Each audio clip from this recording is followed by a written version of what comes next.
I am 14 now, but this happened when I was around 8 or 9 years old.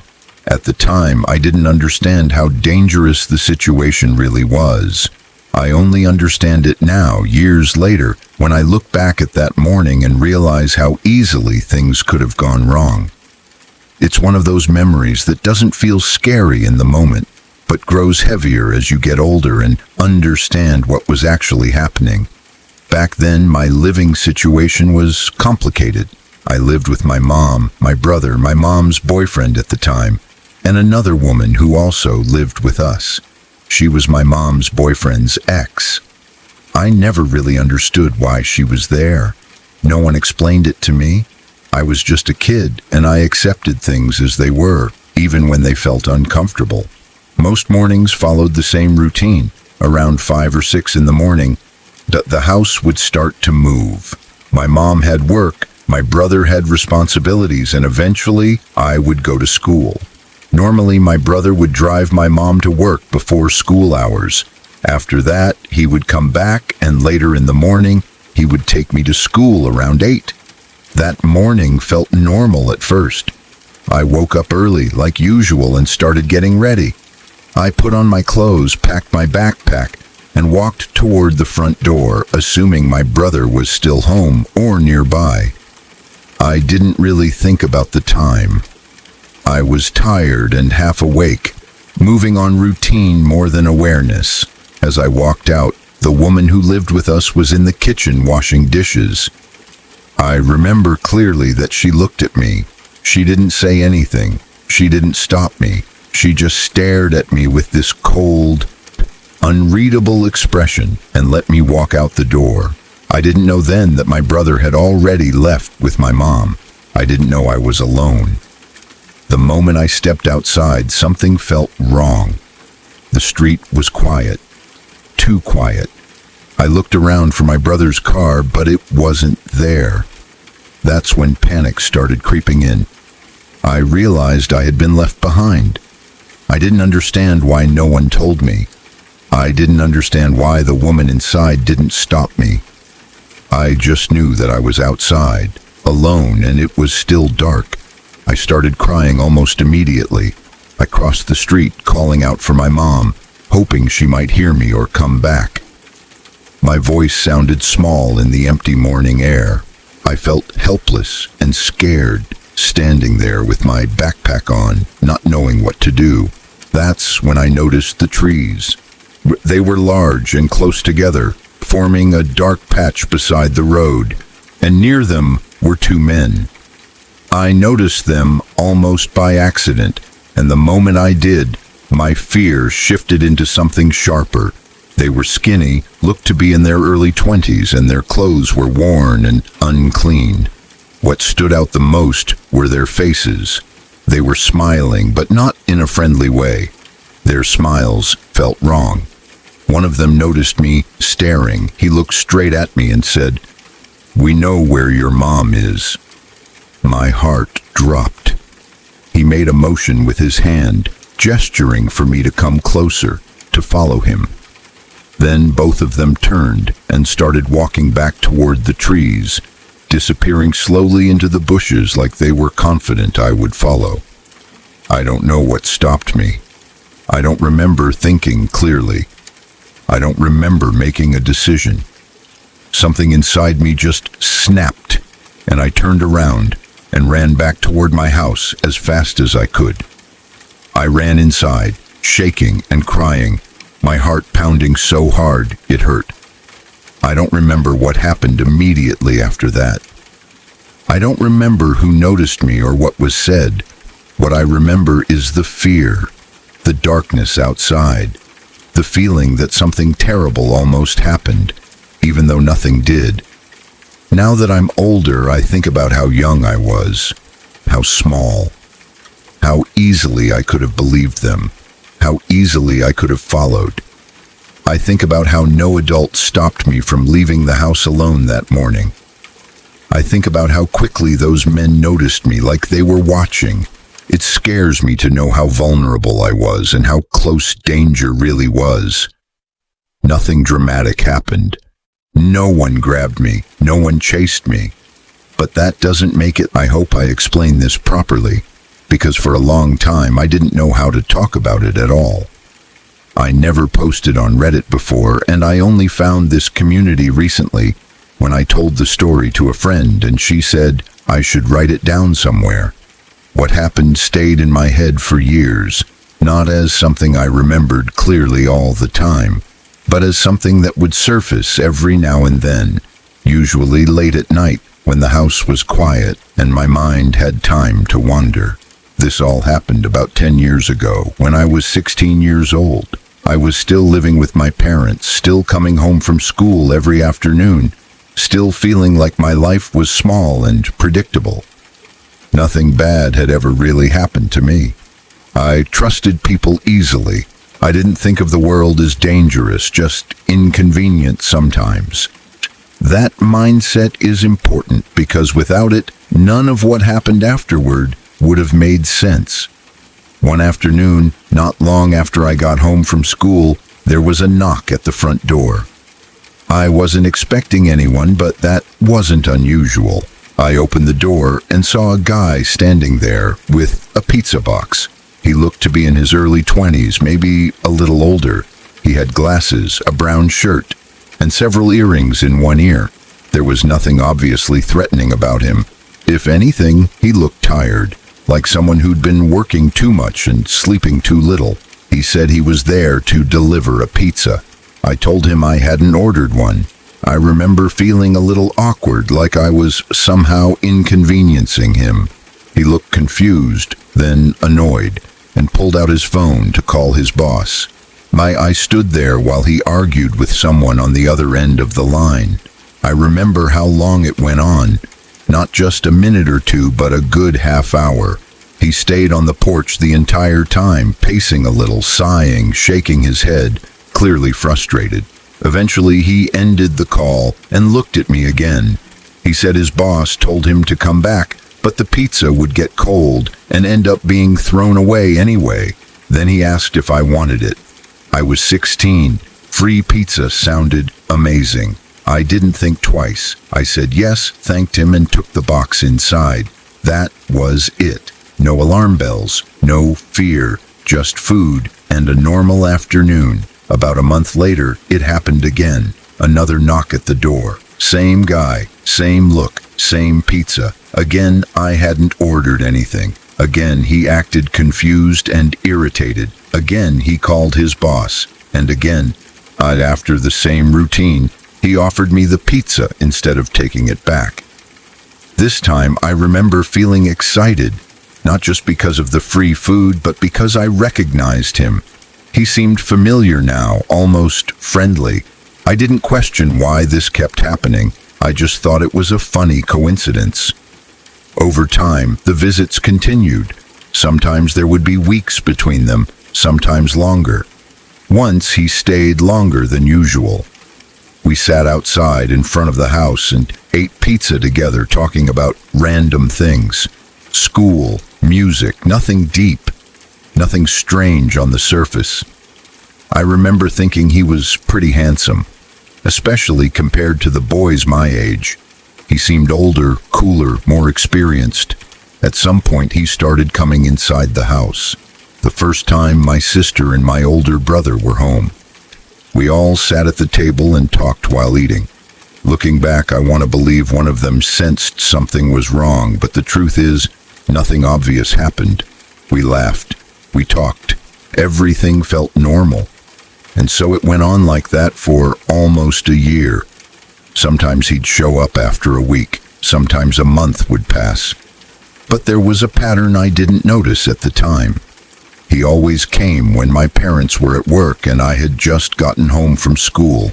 Never in the evening, never on weekends, never when my parents were around. There were other things too, things that didn't register as dangerous back then. His car had a picture of a pizza on it, but no name of a pizzeria, no phone number, no branding. And every now and then, when we were alone, he'd say things like, "This will be our little secret, okay?" He said it lightly, like a joke. I didn't know enough to question it. Then, one day, he stopped coming.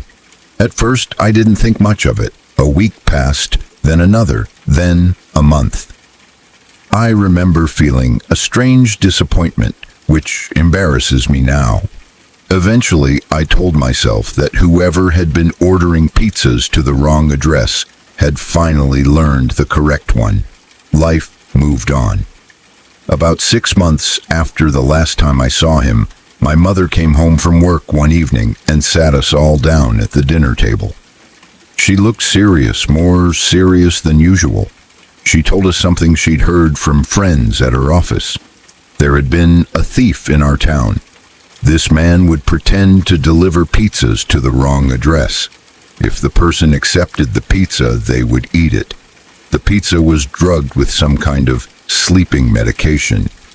My mother wasn't sure of the details. She just knew that after some time, the man would come back with accomplices and enter the house. There were at least 8 victims. Most of them woke up hours later in their beds, injured, disoriented, with valuables missing. Some of them were hurt badly enough to need medical attention. None of them died, but the damage was real. My mother described the man. Over 20 years old, brown shirt, glasses, several earrings in one ear. I remember the room going silent. I remember feeling cold all over. Every memory suddenly rearranged itself into something new. Something horrifying. The free pizza, the long phone calls, the perfectly timed visits, the secrets. I told my family everything. I was lucky. Somehow, nothing happened to me. I don't know if it was a matter of dosage. I don't know if only parts of the pizza were drugged. I don't know if he never intended to hurt me the same way. I don't know anything for sure. What I do know is that for years afterward, I couldn't eat pizza without feeling sick. I couldn't open the door to a delivery driver without my heart racing, and I couldn't stop thinking about how close I came to being another number in someone else's story. Sometimes horror isn't loud. Sometimes it takes years to understand. And sometimes the scariest part is realizing how easy it was for someone to walk into your life, smile, and wait patiently for the right moment. Dramatic enough for some places, and it didn't feel small enough to just forget about it either. It was one of those moments that sits somewhere in between. Nothing clearly terrible happened, but the whole situation left me uneasy in a way that stayed with me long after it was over. So I'm going to tell it the way I remember it, slowly, because that's how it felt while it was happening. The bus system in my area is free. That's important to mention because it's part of everyday life here. People use the buses all the time. Students, elderly folks, people heading to work, people carrying groceries like me. It's normal. It's not something you think twice about. You just finish what you're doing, walk to the stop, and wait. That day, when I had just finished grocery shopping, it wasn't a big trip, nothing fancy. Mostly cheap staples, rice, beans, instant noodles, the kind of food you buy when money is tight and you're just trying to get through the week. My bags were worn and reused, the handles stretched thin from being carried too many times. My clothes weren't anything special either. Old jacket, faded jeans, comfortable, practical, not noticeable. I walked to the bus stop and sat down to wait. It was one of those standard stops with a bench and a sign. Nothing around it except the street and a few buildings. I set my grocery bags at my feet and leaned back, already thinking about getting home, putting the food away, and finally relaxing. My mind was somewhere else entirely. That's when a guy walked up. He stood a little too close, but not close enough to immediately alarm me. At first, he just asked the obvious question. "Are you waiting for the bus?" I remember thinking how strange that was, because it was clear that I was. I was sitting at a bus stop with groceries, looking down the street where the bus would come from. Still, I answered politely. I've learned over time that sometimes it's easier to just respond than to ignore someone and risk them getting upset. He then pulled out a map on his phone and started asking for directions. He said he was trying to get back to his area and didn't understand where he was supposed to go. I glanced at the screen briefly. I recognized the area he was talking about right away. It wasn't complicated.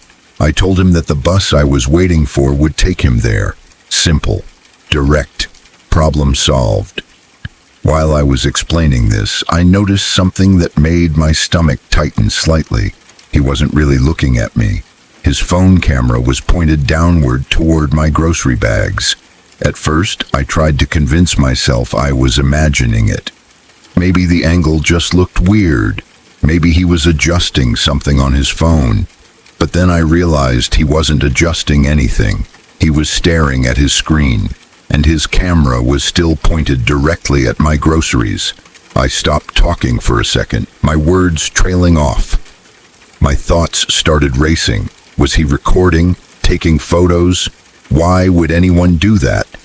I felt suddenly exposed, like my entire life was laid out in those bags. Cheap food, nothing valuable, nothing worth stealing, but it still felt invasive, like someone was peering into something personal without permission. He interrupted my thoughts by asking another question. "You mean across the street?" "No," I said, trying to stay calm. "This bus. It'll be here in about 5 minutes. That's when his mood changed. His face tightened.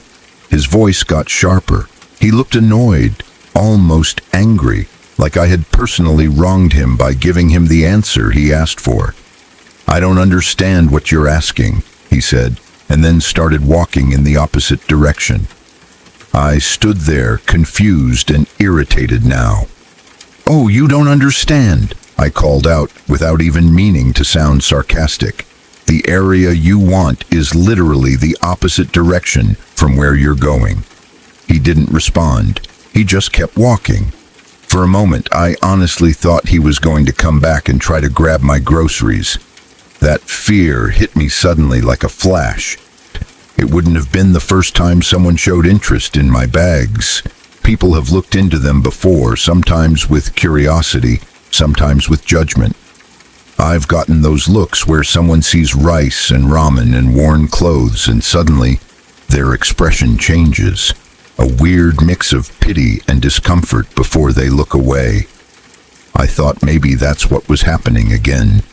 Maybe he was hoping for something valuable and realized there wasn't anything worth taking.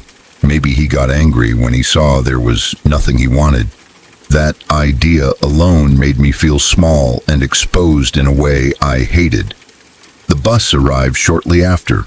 I got on, sat down, and tried to calm myself. I kept glancing out the window, half expecting to see him again. But he was gone. Just like that, as the bus pulled away, I replayed the interaction over and over in my head. The unnecessary question, the way he held his phone, the anger, the sudden departure. None of it quite added up. I tried to tell myself it was nothing, that maybe he was just confused, or socially awkward, or frustrated with directions. But the unease didn't fade. Even now, I can't say exactly what that moment meant.